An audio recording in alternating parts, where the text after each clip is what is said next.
నమస్తే welcome to news cafe నేను భాగ్యశ్రీ. ముందుగా వివిధ వార్తాపత్రికల్లో వచ్చిన ముఖ్యాంశాలు కనుక చూసుకుంటే ముందుగా ఈనాడు ఎడిషన్ చూసుకుంటే ఇక పేలుతున్న డ్రోన్లు కూలుతున్న క్షిపణులు పాక్ దుస్సాహసనం తిప్పికొట్టిన భారత్ యుద్ధ విమానాలతో దాడికి పాక్ విఫలయత్నం జమ్మూ రాజస్థాన్ పంజాబ్లపైకి ప్రయోగం విమానాశ్రయం సైనిక కేంద్రాలే లక్ష్యం ఆత్మాహుతి డ్రోన్లను ప్రయోగించిన శత్రు దేశం 3 ఫైటర్ జెట్ల సహా అన్నింటినీ చిత్తు చేసిన భారత సైన్యం మనకు ఎటువంటి నష్టమూ జరగలేదు రక్షణ శాఖ పేర్కొంది.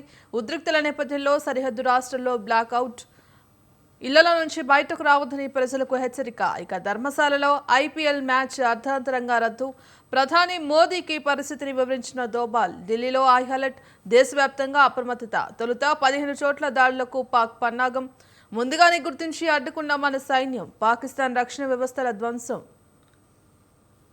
ఇక పాకిస్తాన్ సరిహద్దు రాష్ట్రాల్లో హై అలర్ట్ పటిష్ట చర్యలు చేపట్టిన పంజాబ్ హర్యానా రాజస్థాన్ గుజరాత్ పశ్చిమ బెంగాల్ పోలీసులు పాలనా అధికారులు సెలవుల రద్దు విద్యా సంస్థలు మూసివేత పాక్ దాడులకు గట్టిగా జవాబిద్దాం ఉగ్ర శిబిరాల్లోని 100 మంది ముష్కరుల్ని అంతమొందించాం ఖచ్చితత్వంతో సైన్యం పనిచేసింది ఆపరేషన్ సింధూర్ కొనసాగుతోంది అఖిలపక్ష భేటీలో రక్షణ మంత్రి రాజ్నాథ్ సింగ్ వెల్లడి ఆపరేషన్ సింధూర్తో కాందహార్ హైజాక్ సూత్రధారి రఫూఫ్ హతం లోహర్ను వీడండి తమ పౌరులకు అమెరికా సూచన హెచ్చరికల జారీలో మరికొన్ని దేశాలు. ఆంధ్రజ్యోతి ఎడిషన్ చూసుకుంటే కనుక పాక్కు చావు దెబ్బ కరాచీ ఒమ్రారా పోర్టులపై భారత్ భీకర దాడి రంగంలోకి దిగిన ఐఎన్ఎస్ విక్రాంత్ దాని వెంట 26 యుద్ధ నౌకలు బ్రహ్మోస్ క్షిపణులతో మెరుపు దాడులు పాక్కు చెందిన 10 నుంచి 12 నౌకలు ధ్వంసం 1971లో పునరావృతం.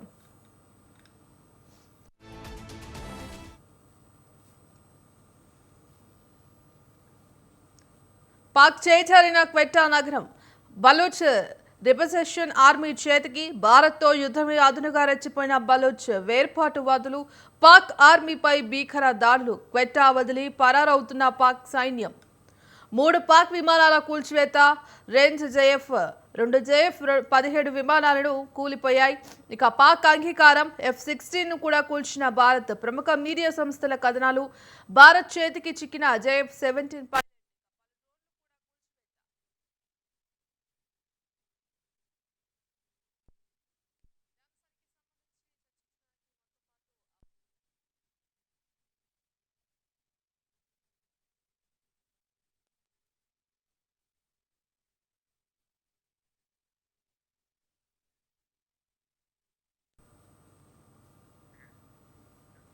ఇక ఇదాంశానికి సంబంధించి చర్చించడానికి వాళ్ళ డిబేట్లో పొలిటికల్ అనలిస్ట్ కృష్ణాంజలి గారు ఉన్నారు. కృష్ణాంజలి గారు నమస్తే అండి.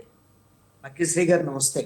కృష్ణాంజలి గారు ఇక ఇవాళ ఆపరేషన్ సింధూర్ పేరుతో ఉన్నదైతే భారత సైన్యం దాడులు చేసిందో దానికి ప్రతీకారంగా మళ్ళీ తిరిగి అర్ధరాత్రి నుంచి కూడా దాడులు కొనసాగిస్తున్న పరిస్థితి కనిపిస్తోంది. మరి ప్రతీకార దాడిగా అనుకోవచ్చా ఇంకా పాక్ ఇలానే ఇంకా దాడులు కొనసాగించే అవకాశం ఉందంటారా? ఆపరేషన్ సింధూర్ పేరుతో భారత సైన్యం చేసినటువంటి దాడి పాకిస్తాన్ మీద కాదు, పాకిస్తాన్ పౌరుల మీద కూడా కాదు, పాకిస్తాన్ సైన్యము సైనిక స్థావరాల మీద కూడా దాడి చేయలేదు.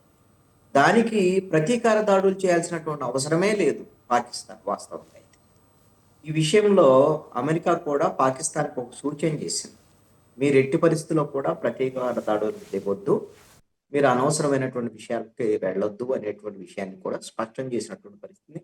చాలా దేశాలన్నీ కూడా ఇప్పుడు ఈ రోజున పాకిస్తాను ఉగ్రవాద చర్యలను వ్యతిరేకిస్తున్నాయి. ఈ అంశంలో నిన్న పాకిస్తాను భారతదేశాన్ని లక్ష్యంగా చేసుకొని, అదేవిధంగా భారత సైనిక స్థావరాలను లక్ష్యంగా చేసుకొని, అదేవిధంగా ఎయిర్పోర్ట్లు సరిహద్దు రాష్ట్రాలను లక్ష్యంగా చేసుకొని ఆత్మాహుతి డ్రోన్స్ను ప్రయోగించటము, అదేవిధంగా మిసైల్స్ ప్రయోగించడం, ఇవన్నీ కూడా కొన్ని ప్రయత్నాలు చేసింది.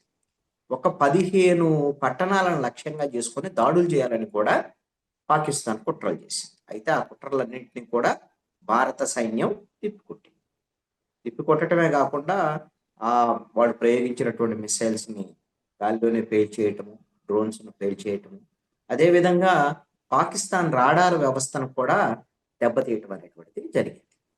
ఇదంతా కూడా పాకిస్తాను కవ్వింపు చర్యలకు పాల్పడటం వల్ల వస్తున్నటువంటి సమస్య. అయితే ఆపరేషన్ సింధూర్ అయితే ఆగిపోలేదు. ఆపరేషన్ సింధూర్ కొనసాగిద్ది అనేటువంటి విషయాన్ని భారత రక్షణ శాఖకు సంబంధించినటువంటి రక్షణ శాఖ మంత్రి కూడా అఖిలపక్ష సమావేశం సందర్భంగా అన్ని పార్టీలు కూడా స్పష్టం చేశారు. ఎందుకంటే ఆపరేషన్ సింధూర్ దేనికి ప్రారంభించాం మనం? పహల్గాంలో పాకిస్తాన్ ప్రేరేపిత ఉగ్రవాదులు జమ్మూ కాశ్మీర్ అంటే భారత భూభాగంలోకి వచ్చి ఇక్కడ భారతీయుల్ని 26 మందిని అన్యాయంగా చంపేసినటువంటి పరిస్థితి. అందుకోసమని పహల్గాంలో జరిగినటువంటి ఆ దుశ్చర్యకు వ్యతిరేకంగా అదేవిధంగా పాకిస్తాన్‌లో షెల్టర్ తీసుకొని అక్కడ ఉగ్రవాద స్థావరాలను ఏర్పరుచుకొని ఉగ్రవాదులకు శిక్షణిచ్చి అక్కడ నుంచి భారత్‌లోకి వచ్చి అనేక సందర్భాల్లో దాడులు చేసినటువంటి హిజాయిల్ జైషే మహమ్మద్ అదేవిధంగా లష్కర్ ఏ తోయిబా వంటి ఉగ్రవాద సంస్థలకు సంబంధించినటువంటి వాళ్ళ నేతలు అదేవిధంగా ఉగ్రవాద స్థావరాల మీద మాత్రమే భారత సైన్యం దాడి చేసింది. అది ఆపరేషన్ సింధు. దాని ఉద్దేశం అది. అంతే తప్ప పాకిస్తాన్ ఇప్పుడు దానికి ప్రతీకారంగా చూస్తున్నటువంటి అంశం ఏంటి? సరిహద్దుల్లో ఉన్నటువంటి గ్రామాల మీద పడి మోటార్లను ప్రయోగించి అక్కడ కాల్పులు జరిపి ఒక 15 మంది భారత పౌరుల మీద కాల్పులు జరిపి వాళ్ళని చంపేసి ఇది ఏ విధంగా ఆ యుద్ధ నీతి అనిపించుకుంటుంది? పాకిస్తాన్ పౌరుల మీద ఎక్కడా కూడా భారతదేశం దాడి చేయలేదు. పాకిస్తాన్ సైనిక స్థావరాల మీద కూడా దాడి చేయనప్పుడు తిరిగి భారత పౌరుల మీద ఎలా దాడి చేస్తుంది అంటే ఇక్కడ పాకిస్తాను దురుద్దేశాలు అయితే కనపడతాయి. ఈ పాకిస్తాన్ యొక్క దురుద్దేశాలు ఏంటంటే ప్రపంచ దేశాల ముందు భారత్ను వీళ్ళు నిబంధనలకు విరుద్ధంగా పూర్తి స్థాయి యుద్ధానికి సిద్ధమయ్యేటువంటి విధంగా మా మీద దాడులు చేస్తున్నారు, మా సైనిక స్థావరాల మీద దాడులు చేస్తున్నారు, మా ప్రజల మీద దాడులు చేస్తున్నారు అని వాళ్ళు ఏం మాట్లాడుతున్నారు? ఈ రోజున ఉగ్రవాద స్థావరాల మీద దాడి జరిగిన తర్వాత సామాన్యమైనటువంటి ప్రజానికం చనిపోయారు, పాకిస్తాన్ ప్రజలు, చిన్నపిల్లలు చనిపోయారు, మహిళలు చనిపోయారు, వృద్ధులు చనిపోయారు అనేటువంటి విధంగా మాట్లాడుతున్నారు. చనిపోయినటువంటి వాళ్ళందరూ కూడా 100 మంది వరకు చనిపోయారు అంటే ఉగ్రవాదులు అదేవిధంగా ఉగ్రవాదుల ద్వారా శిక్షణ పొందినటువంటి వాళ్ళు ఆ ఉగ్రవాద స్థావరాల్లో ఉన్నటువంటి వాళ్ళనే పూర్తి స్థాయి లక్ష్యం చేసుకొని దాడులు చేసినటువంటి పరిస్థితి. ఎక్కడా కూడా పాకిస్తాన్ పౌరులకు నష్టం కలిగేటువంటి విధంగా భారత్ వ్యవహరించి ఉంటుంది. ఈ విషయంలో పాకిస్తాన్ అయితే మాత్రం ఒక రకంగా ఏకాకి అంటే ప్రపంచ దేశాలన్నీ కూడా ఎక్కడా కూడా వాళ్ళకి పాకిస్తాన్కు మద్దతు ఇచ్చేటువంటి పరిస్థితి అయితే ఈ రోజున కనపడటం. అయితే ఈ విధమైనటువంటి పరిస్థితులకు ముందే పహల్గాం దాడి తర్వాత భారత్ హడావుడిగా ఏదో చర్యలు చేపట్టడంలా కాకుండా దౌత్యపరమైనటువంటి అంశాల విషయంలోనూ అదేవిధంగా పాకిస్తాన్కి ఆర్థికంగా నష్టం కలిగించేటువంటి విధంగా అదేవిధంగా సింధు నది జలాలకు సంబంధించినటువంటి నిలుపుదల ఇలాంటి అంశాల్లో వ్యూహాత్మకంగా వ్యవహరించారు. సుమారుగా ప్రపంచ దేశాలకు సంబంధించి ఒక 53 దేశాలను వాళ్ళతో సంప్రదింపులు జరిపి పాకిస్తాన్ యొక్క ఉగ్రవాద చర్యలని ఉగ్రవాదులకు సపోర్ట్ చేసేటువంటి విధానాన్ని అంతా కూడా వివరించి భవిష్యత్తులో పాకిస్తాన్కు సపోర్ట్ చేయకుండా ఆయా దేశాలకు సంబంధించినటువంటి వాళ్ళందరినీ కూడా మనం ఒప్పించడం అనేటువంటిది జరిగింది. ఇది వ్యూహాత్మకంగా భారత్ చేసినటువంటి ఒక పక్క ప్రణాళికతో ముందుకెళ్ళేటువంటి. అదే క్రమంలో ఇప్పుడు మంచితనం అనేటువంటిది భారత్ ఈ మంచితనాన్ని పాకిస్తాన్ ఓ చేతకంతనంగా తీసుకునే దానికి కూడా అవకాశం ఉంది. కాబట్టి మనము ఉగ్రవాద చర్యల్ని నిరోధించేటువంటి విధంగా భవిష్యత్తులో ఉగ్రవాదులు ఎవరు కూడా భారత్ వైపు కన్నెత్తి చూడాలంటే భయపడేటువంటి విధంగా ఈ ఉగ్రవాద స్థావరాల మీద దాడి జరిగినటువంటి పరిస్థితి. మరి భవిష్యత్తులో ఇప్పుడు ఆల్రెడీ దాదాపుగా పాకిస్తాన్ కవింపు చర్యల వల్ల అంటే ఇక్కడ పాకిస్తాను మిసైల్ను ప్రయోగించటము భారత్ మీద, సరిహద్దు రాష్ట్రాల మీద డ్రోన్లను ఆత్మాహుతి డ్రోన్లను ప్రయోగించడం ఇలాంటి ప్రయత్నాలన్నీ చేస్తున్న నేపథ్యంలో ఇది పూర్తి స్థాయి యుద్ధంగా మారేటువంటి అవకాశాలు కూడా ఉండొచ్చు అనేటువంటిది ఆ సంకేతాలు కనపడుతున్నాయి. మనము పూర్తి స్థాయి యుద్ధానికి భారతదేశం అయితే సన్నద్ధంగా లేదు. మన పాకిస్తాన్ మీద యుద్ధం చేయటము అది మన లక్ష్యం కాదు. వాళ్ళు కావాలని కవింపు చర్యలకు పాల్పడి ఉగ్రవాదులను ఉసిగొలిపారు. ఉగ్రవాద దాడి జరిగింది కాబట్టి ఉగ్రవాద స్థావరాల మీద మాత్రమే మనం తిరిగి దాడి చేసాం. ఎక్కడా కూడా పాకిస్తాన్ మీద మనం దాడికి ఇంకా ప్రయత్నించలేదు. అసలు అలాంటిది కూడా చేయలేదు. కానీ వాళ్ళు భారత్ మీద దాడికి ప్రయత్నించినటువంటి నేపథ్యంలోనే మనం మిసైల్స్‌ని పేల్చేయటము, అదేవిధంగా వాళ్ళ డ్రోన్స్‌ని పేల్చేయటం, వాళ్ళ రాడార్ వ్యవస్థను కూడా పూర్తిగా ధ్వంసం చేయటం అనేటువంటిది ఇది ప్రతీకార చర్య కాదు. ప్రతిచర్య డిఫెన్స్ మాత్రమే ఇది. మనము సెల్ఫ్ డిఫెన్స్. మనం భారత పౌరులకి భద్రత కల్పించడం, భారత పౌరులను చంపినటువంటి ఉగ్రవాదుల్ని హతమార్చడం అనేటువంటిది మనకి రైట్ సెల్ఫ్ డిఫెన్స్ తప్ప, మనము ఎక్కడా కూడా వాళ్ళ మీద యుద్ధానికి సిద్ధమై ఉండలేదు. కానీ వాళ్ళ చర్యల వల్ల మాత్రం భవిష్యత్తులో పూర్తి స్థాయి యుద్ధం జరిగేదానికి అవకాశాలు ఉండొచ్చు అని. అందుకే యుద్ధం కోసమే పాకిస్తాన్ ఈ విధమైనటువంటి కవింపు చర్యలకు పాల్పడుతుందా అనేటువంటి అనుమానాలు అయితే కలుగుతాయి. అయితే ఒకవేళ పూర్తి స్థాయి యుద్ధం గన జరిగితే, భారత్ పాకిస్తాన్ మధ్య గన పూర్తి స్థాయి యుద్ధం జరిగితే, మరి పాకిస్తాన్‌కి సపోర్ట్ చేసేటువంటి దేశాలు ఏమిటి? వాళ్ళ వ్యూహం ఎలా ఉండబోతుంది? ఏంటి? ఇవన్నీ అంశాల మీద కూడా భారత్ ఆహ్, సమాలోచనలు చేస్తుంది. ఎందుకోసమనంటే ఇది 2 దేశాల మధ్య యుద్ధంగానే ఉంటుందా? ఇతర దేశాలేమన్నా పరోక్షంగా సహకరించేదానికి చైనా అవకాశం ఉంటుంది. చైనా సహకరించేదానికి అవకాశం ఉండొచ్చు పాకిస్తాన్. ఇప్పటికే వాళ్ళిద్దరి మధ్య ఆహ్, స సత్సంబంధాలే ఉన్నాయి పాకిస్తాన్, చైనా మధ్య.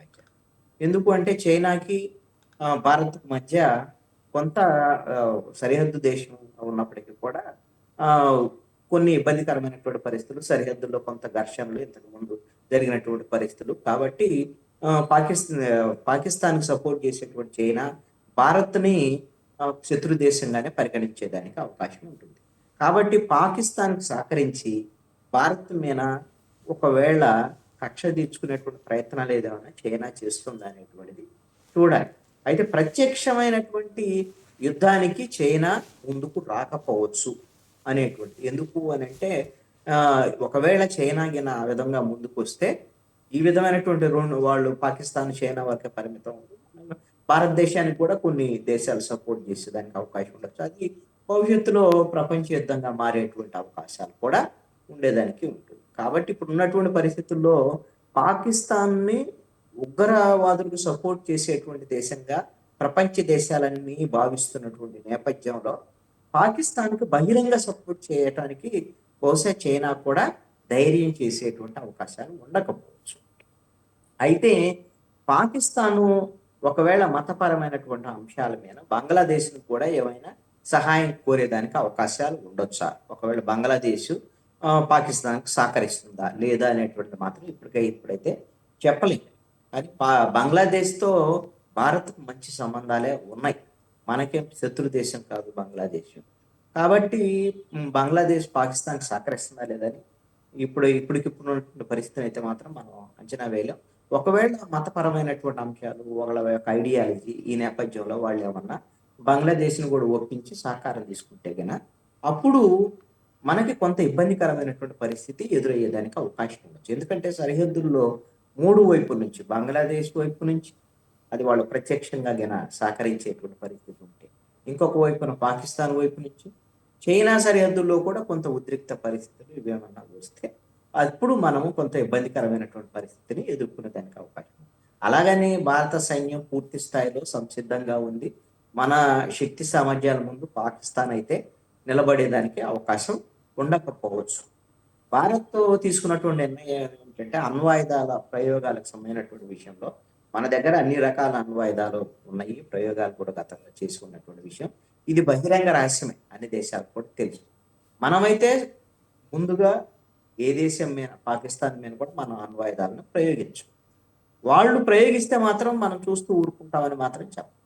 ఖచ్చితంగా తిరిగి ప్రతీకార చర్యలు ఉంటాయి.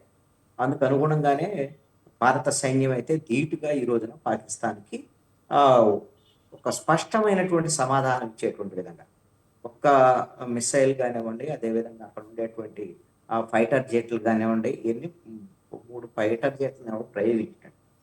వీడు ఎక్కడా కూడా భారత భూభాగంలో కనీసం అడుగు పెట్టకుండా ఈ ప్రవేశించకుండా గగనతలం మీదనే వెయిట్ చేసేటువంటి ఒక సాంకేతిక పరమైనటువంటి రాడార్ వ్యవస్థ మనకుంది. ఆ విధమైనటువంటి దాంట్లో మనం స్పష్టంగా ఆధిపత్యాన్ని ప్రదర్శించినటువంటి పరిస్థితి ఉంది.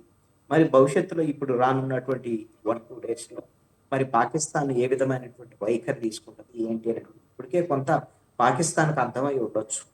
ఒకవైపునేమో ఉగ్ర స్థావరాల మీద దాడి జరిగింది. ఇంకొక వైపున పాకిస్తాన్ ప్రయోగించినటువంటి ప్రతి గగనతలం మీద జరిగేటువంటి ప్రతి చర్యను కూడా మనం ధీటుగా ఎదుర్కొంటున్నటువంటి పరిస్థితి స్పష్టంగా కనపడుతున్నటువంటి నేపథ్యంలో ఒక రకంగా నష్టమైతే ఇప్పుడు పాకిస్తాన్ కనపడుతుంది. ఎందుకోసమనంటే వాళ్ళు ఎక్కడి నుంచి అయితే మిస్సైల్‌ను ప్రయోగించారో ఆ మిస్సైల్ ఎక్కడి నుంచి వచ్చింది అనేటువంటి దాన్ని గుర్తించి అక్కడ మన భారత సైన్యము దాడులు చేస్తున్నటువంటి పరిస్థితి. ఆ విధంగా పాక్ సైనిక స్థావరాల మీద కూడా దాడులు జరుగుతున్నటువంటి పరిస్థితి ఉంది. ఇది తప్పని పరిస్థితి. ఎందుకంటే వాళ్ళు ప్రయోగించినప్పుడు మిస్సైల్స్ మనం ఆటోమేటిక్‌గా వాటిని నిర్వీర్యం చేయటం, అయ్యో ప్రయోగించినటువంటి ప్రాంతాలను ధ్వంసం చేయటం అనేటువంటిది భారత సైన్యం ముందున్నటువంటి ప్రథమ కర్తవ్యం. ఆ బాధ్యతకు అనుగుణంగానే భారత భూభాగాన్ని కాపాడుకోవటం, భారత రక్షణ అనేటువంటి అంశాల మీద భారత సైన్యం ముందుకెళ్తున్నటువంటి పరిస్థితి ఉంది. మరి ఈ విధమైనటువంటి పరిస్థితులు పూర్తి స్థాయి యుద్ధం వైపు వెళతాయా? ఎలా ఉంటుంది? ఏంటి? అనేటువంటిది మనము రానున్నటువంటి ఈ కొద్ది రోజుల్లో చూడాల్సినటువంటి పరిస్థితి. ఎస్ కృష్ణాంజలి గారు ఇప్పటికే నిన్న ఏదైతే జరిగిందో దాడిపై అక్కడ ఉన్నటువంటి స్వయంగా పాక్ పౌరుడే తెలిపారు. ఇక్కడ భారత సైన్యం ఇటు పాక్ పౌరులపై కానీ ఎటువంటి దాడి చేయలేదు, కేవలం ఉగ్ర స్థావరాలపైనే దాడి చేసింది. ఇక్కడ ఒక పాక్ పౌరుడికి కూడా హాని కలిగించలేదని చెప్పినప్పటికీ కూడా మళ్ళీ ఎందుకు పాక్ యుద్ధాన్నే ఎంచుకుంటుంది అనుకుంటారు? ఇప్పుడు పాకిస్తాన్‌కి ఏం జరుగుతుందో తెలుసు. పాకిస్తాన్‌కి తెలియనిదేం కాదు. పాకిస్తాను దురుద్దేశపూర్వకంగా తమ ప్రజల మీద భారత సైన్యం దాడి చేసిందని బయట ప్రపంచానికి ఈ రోజున అసత్యమైనటువంటి ప్రచారం చేస్తుంది. భారత్‌ను దోషిగా చూపించేటువంటి ప్రయత్నం చేస్తుంది. దాంట్లో భాగంగానే ఇప్పుడు ఉగ్రవాద స్థావరాల మీద జరిగినటువంటి 9 ప్రాంతాల మీద జరిగినటువంటి దాడి కూడా అన్ని ఉగ్రవాద స్థావరాలని స్పష్టంగా ఆ లక్ష్యంతోనే ఆ లక్ష్యాలను ఛేదించడం అనేటువంటిది భారత సైన్యం చేసినటువంటి ఆపరేషన్ సింధూర్. ఈ విషయం అంతా ప్రపంచ దేశాలకు తెలిసింది. అందుకోసమనే ఇప్పుడు కుట్రపూరితమైనటువంటి ఆలోచనలతో ఈ మిసైళ్ళు, ఈ ఫైటర్ జెట్లను ప్రయోగించాయి. దీని ద్వారాగా ఏంటి అని అంటే ఆటోమేటిక్గా మనం రెస్పాండ్ అవుతాం. ఆ ట్రిప్పులు చేయటం కానీ లేకపోతే ఇవన్నీ జరుగుతాయి కాబట్టి ఇదిగో చూడండి భారతదేశము మా సైనిక స్థావరాల మీద దాడి చేసింది. ఇది నిబంధనలకు విరుద్ధం కదా. ఈ విధంగా వీళ్ళు పూర్తి స్థాయి యుద్ధానికి రెచ్చగొడుతున్నారు మమ్మల్ని. మా పాకిస్తాను మిలిటరీని టార్గెట్ చేశారు, మా ప్రజలను టార్గెట్ చేశారు, మా ప్రజలు చనిపోతున్నారు అనేటువంటిది ప్రపంచ దేశాల ముందు ఇప్పుడు గగ్గోలు పెట్టి ఈ ప్రపంచ దేశాల ముందు భారత్ను దోషిగా చూపించాలనేటువంటి ప్రయత్నం జరుగుతుంది. అయితే పాకిస్తాన్ చేస్తున్నటువంటి ఈ చర్యలకి అక్కడ ఉండేటువంటి ప్రజల వైపు నుంచి అయితే ఖచ్చితంగా మద్దతు ఉండదు. ఇప్పుడు పాకిస్తాను పార్లమెంటు మొన్న సమావేశం అయింది. దీనికన్నా ముందు అసలు యుద్ధాలు వ్యవహారం పరిస్థితి ఆపరేషన్ సింధూర్ కన్నా వాడు సమావేశం అయిన తర్వాత అక్కడ ఉండేటువంటి రాజకీయ పార్టీలు కానీ అందరూ ఏం చెప్పారు? అసలు మనం భారత్తో అనవసరమైనటువంటి గొడవలకు మీరు ఎందుకు వెళ్తున్నారు? మీరు ఉగ్రవాదులను ఎందుకు పెంచి పోషిస్తున్నారు? ఉగ్రవాదులు వెళ్ళి అక్కడ దాడులు చేయటం వల్ల కదా ఇప్పుడు మనం భారత్ నుంచి ఇలాంటి ముప్పును ఎదుర్కొంటుంది. మనం ఉగ్రవాదులను పంపించడం ఎందుకు? మనం ఇప్పుడు ఈ సమస్య ఎదుర్కోవడం దేనికి? దీనివల్ల రేపు పొద్దున భవిష్యత్తులో మన ప్రజలందరం కూడా మేమైతే తిప్పలు పడాల్సి ఇప్పుడు తిండి లేక ఇబ్బందులు పడేటువంటి పరిస్థితులు ఉన్నాయి. ఇప్పటికే మీరు పాకిస్తాన్లో చూస్తే నిత్యావసర వస్తువుల ధరలన్నీ కూడా పెరిగిపోయినటువంటి పరిస్థితి. ప్రజలు తీవ్రమైనటువంటి ఇబ్బందిని ఎదుర్కొంటున్నారు. ఆర్థిక సంక్షోభంలో ఈ రోజున పాకిస్తాన్ ఈ సమస్యను ఎదుర్కొనేటువంటి వాళ్ళు సామాన్యమైనటువంటి పాకిస్తాన్ ప్రజలు భారత్కి ఎప్పుడు శత్రువులు కాదు. మనం శత్రువులుగా కూడా చూడలేం. అందుకనే పాకిస్తాన్ పౌరులు లక్ష్యంగా చేసుకొని దాడులు చేయలేం మనం. ఇప్పుడు ఆపరేషన్ సింధూర్ కానీ ఆపరేషన్ సింధూర్ ఇప్పుడు 2.0లో జరిగినటువంటి దాంట్లో కూడా ఎక్కడైతే వాళ్ళు మిస్సైల్స్ను ప్రయోగించారో ఆ స్థావరాల మీద మాత్రం మనం తిరిగి దాడులు చేసాం. అంతే తప్ప పాకిస్తాన్ పౌరుల మీద దాడి చేయాలి. కానీ పాకిస్తాన్ సైన్యం మాత్రం మన సరిహద్దుల్లో ఉన్నటువంటి గ్రామాల్లో ఉండేటువంటి సామాన్యమైనటువంటి పౌరుల మీద తుపాకుల్ని ప్రయోగిస్తుంది. రెండో అంశం ఏంటంటే పాకిస్తాన్ పౌరులు యుద్ధానికి సిద్ధంగా లేరు. అక్కడ ప్రభుత్వము అక్కడ సైన్యం చేసేటువంటి చర్యలను కూడా పాకిస్తాన్ పౌరులు సమర్థించడం ఎందుకు? ఇప్పుడు పహల్గామ్ ఉగ్రవాద దాడి తర్వాత నేరుగా ప్రత్యక్షంగా అక్కడ ప్రజల సమస్యను ఎదుర్కొన్నారు. ఏంటి? మనం సింధు నది జలాలను నిలుపుదల చేసాం. సింధు నదీ జలాలు, అదేవిధంగా దాని ఉపనదుల నుంచి ఉపనదుల నుంచి అవి ప్రధానంగా పాకిస్తాన్కి మంచినీరు అందించేటువంటి సోర్స్. అదేవిధంగా పాకిస్తాన్లో ఆ, సాగునీరుకు సంబంధించి పంటలకు సంబంధించినటువంటి విషయంలో కూడా 80% సాగునీరు అందేది ఈ సింధు నది, అదేవిధంగా సింధు ఉపనదులకు సంబంధించినటువంటి 5 నదుల ద్వారా మాత్రమే. అక్కడ ఉండేటువంటి పాకిస్తాన్లో ఉన్నటువంటి పంజాబ్ ప్రాంతం, ఆ ప్రాంతంలో ఒక 80% మొత్తము సాగు ఆ, భూమికి సంబంధించినటువంటి వ్యవహారం అన్నిటి నీటి సోర్స్ అయితే ఇదే సింధు ఉపనదులు. ఇప్పుడు మనం ఆ నీళ్ళని నిలుపుదల చేయటం వల్ల తాగునీటి సమస్యలు ఈ రోజున ఎదుర్కొంటాం పాకిస్తాన్ ప్రజలు. రేపు ఖరీఫ్ సీజన్ స్టార్ట్ అయింది అనుకోండి, జూన్ జూలై నుంచి వాళ్ళకి చుక్క నీరు వచ్చేటువంటి పరిస్థితి లేకపోతే, పంటలు కూడా రేపొద్దున పండగనటువంటి పరిస్థితి ఉంటే, ఇక తిండికి కూడా అక్కడ ప్రజలు ఇబ్బందులకు ఎదుర్కొనేటువంటి పరిస్థితి భవిష్యత్తు రావచ్చు. ఇది ప్రజలు అసలు ఆల్రెడీ ఇప్పటికే నిత్యావసర వస్తువుల రేట్లు పెరిగిపోయి ఇబ్బందికరమైనటువంటి పరిస్థితిని ప్రజలు ఎదుర్కొంటుంటే, కానీ పాలకులు ఏం చేస్తున్నారు? మాకు యుద్ధం కావాలి, భారత్ మీద యుద్ధం కావాలి అనేటువంటి విధంగా ఊబిళ్ళు వరటం అంటే, ప్రజలేమో తిండికి లేక చచ్చిపోతారు, వీళ్ళకి మాత్రం యుద్ధం కావాల్సినటువంటి పరిస్థితి. అందుకనే బహుశా పాకిస్తాన్ ప్రజల నుంచి అంతర్గత తిరుగుబాటు వచ్చేదానికి కూడా అవకాశం ఉండొచ్చు. ఇంకొక వైపున ఏమైంది, బలూచిస్తాన్ సంబంధించినటువంటి వాళ్ళ లిబరేషన్ సంబంధించినటువంటి వాళ్ళు చొచ్చుకొని వస్తున్నారు పాకిస్తాన్ సైన్యాన్ని కానీ, లేకపోతే వాళ్ళు కూడా గట్టిగా వాళ్ళు తిరుగుబాటు చేస్తున్నటువంటి పరిస్థితి ఇంకొక వైపున పాకిస్తాన్ ఎదుర్కొంటున్నటువంటి పరిస్థితి. కాబట్టి పాకిస్తాన్ ఇప్పటికైనా సరే పునరాలోచన చేసుకొని ఈ విధమైనటువంటి కవ్వింపు చర్యలకు దిగకుండా, ఎవరైతే ఉగ్రవాదులు ఉన్నారో, ఉగ్రవాద నేతలు ఉన్నారో, మసూద్తో పాటు మిగతా వాళ్ళని భారత్కి అప్పచెప్పి ఈ విధమైనటువంటి ఉగ్రవాద చర్యలని మేము ఇంకా భవిష్యత్తులో పెంచి ప్రోత్సహించబోము అనేటువంటి ఒక సంకేతాన్ని ప్రపంచ దేశాలకు ఇవ్వాలి. లేదు అంటే మాత్రము ఈ రోజున ఒకవేళ యుద్ధం అనేటువంటిది పూర్తి స్థాయి యుద్ధం జరిగితే పాకిస్తాన్ అన్ని విధాలుగా కూడా నష్టపోయేదానికి అవకాశం ఉంటుంది. వీళ్ళు అనుకునే విధంగా ఇప్పుడు అమెరికా వంటి దేశాలు కూడా పాకిస్తాన్కి సపోర్ట్ చేసేటువంటి పరిస్థితి లేవు. అలాగని భారత్కి సపోర్ట్ చేస్తే లేవని చెప్పలేం. కానీ ఇప్పుడు వాళ్ళు ఆ ఏవో యుద్ధానికి సంబంధించినటువంటి ఆయుధాలు ఇవన్నీ అమ్ముకోవడానికి ఎవరికి ఏ దేశానికి ఎవరైనా అమ్మొచ్చు. పాకిస్తాన్ అమ్మొచ్చు, చైనా అమ్మొచ్చు, రష్యా అమ్మొచ్చు. కానీ సపోర్ట్ చేస్తారని మాత్రం అనుకోవటానికి లేదు. ఎందుకు అని అంటే, ఉగ్రవాద దేశంగా ఈ రోజున పాకిస్తాన్ ఉన్నప్పుడు అలాంటి ఉగ్రవాద దేశానికి బహిరంగ అమెరికా వైపు నుంచి అయితే సపోర్ట్ అయితే దొరకకపోవచ్చు. ఇప్పటికే మొన్న ట్రంప్ మాట్లాడినటువంటి మాటలు కొంత అభ్యంతరకరంగా ఉన్నప్పటికీ కూడా ఈ విధమైనటువంటి జమ్మూ కాశ్మీర్ సమస్య పాకిస్తాన్ భారత్ మధ్య ఉండేటువంటి ఎప్పటి నుంచో దశాబ్దాల కాలంగా ఉంది, ఇది వాళ్ళు పరిష్కరించుకోవాలి అనేటువంటి మాట. ఈ విషయంలో అయితే మళ్ళీ ఈ మొన్న జరిగినటువంటి భారత్ చేసినటువంటి ఉగ్రవాద స్థావరాల మీద దాడి జరిగిన తర్వాత మాత్రం అక్కడ ఉన్నటువంటి అమెరికా నుంచి స్పష్టమైనటువంటి సంకేతం పాకిస్తాన్ వెళ్ళింది, మీరు ప్రతి దాడులు చేయొద్దు అనేటువంటి విధంగా వెళ్ళినటువంటి పరిస్థితి. బహుశా మరి పాకిస్తాన్ వెనకడుగు వస్తుందా లేదో కవింపు చర్యలకు వెళ్తా చూడాలి. ఒకవేళ పూర్తి స్థాయి యుద్ధం అనేటువంటిది కనుక వస్తే అది పాకిస్తాన్ బాధ్యతారహితమైనటువంటి చర్య వల్ల మాత్రమే. రైట్, థ్యాంక్ యూ అండి కృష్ణాంజలి గారు. ఇక పాక్పై ఏదైతే యుద్ధాన్ని కొనసాగిస్తుందో దానిపై విశ్లేషణ అందించినందుకు ధన్యవాదాలు. ఇక ఇది వాళ్ళ న్యూస్ కేఫ్. కీప్ వాచింగ్ స్వతంత్ర.